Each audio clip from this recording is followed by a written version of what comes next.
Hello everyone, তোমরা সবাই কেমন আছো? আশা করছি তোমরা সবাই ভালো আছো। তো গাইস, আমি কিন্তু একদমই ভালো নেই, তার কারণ প্রচণ্ড ঠান্ডা লেগেছে।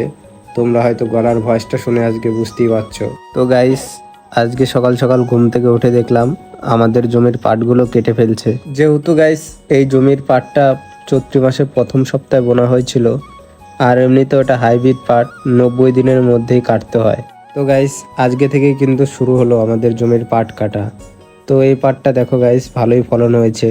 এরকম যদি ফলন হয় তাহলে বিঘায় কিন্তু 4 কুইন্টালের উপরে যাবে পাট। দিয়ে আমাদের জমিতে এসে দেখলাম পাশের জমির পাটটাও কেটে ফেলছে। তো গাইস, এই পাটটা দেখো, এই পাটটা কিন্তু একবারে বোঝা বেঁধে ফেলেছে। এটা নিয়ে গিয়ে সঙ্গে সঙ্গে জলে ফেলে দেবে। আর আমাদের পাটটা দেখো, এইভাবে রেখেছে, তার কারণ একবারে পাতা ঝরে যাবে, দিয়ে পাটগুলো ঝেড়ে তারপর কিন্তু পুকুরে ফেলা হবে। তো গাইস, আমি কিন্তু ঠিকমতো কথা বলতে পারছি না, কথা জড়িয়ে যাচ্ছে।